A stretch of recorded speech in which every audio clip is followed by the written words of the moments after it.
കുറച്ചുകൂടി ഗൗരവമായി സർക്കാർ ദുരന്ത നിവാരണ പ്രക്രിയയെ സമീപിക്കണം എന്ന ആവശ്യം കേരളത്തിലെ ഗവൺമെൻറ്റിൻ്റെ മുമ്പാകെ വെക്കുന്നത്.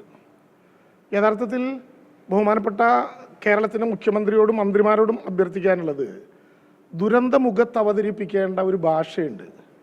ദുരന്തബാധിതരോടും ദുരന്തബാധിത പ്രശ്നങ്ങളോടും സമീപിക്കാനുള്ള ഭാഷ കേരളത്തിൻ്റെ മുഖ്യമന്ത്രിയും മന്ത്രിമാരും പഠിക്കേണ്ടതുണ്ട്.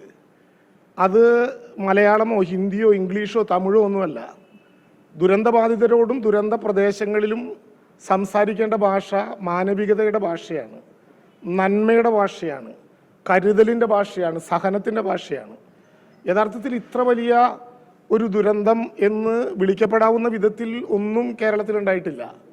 പക്ഷേ ഒരു ചെറിയ ദുരന്തത്തിൻ്റെ മുമ്പിൽ പോലും പതറുന്ന സ്ഥിതിവിശേഷം കേരളത്തിൽ കാണാനുണ്ട് എന്നുള്ളത് നാം കാണേണ്ട ഒരു പ്രധാനപ്പെട്ട പ്രശ്നമാണ്.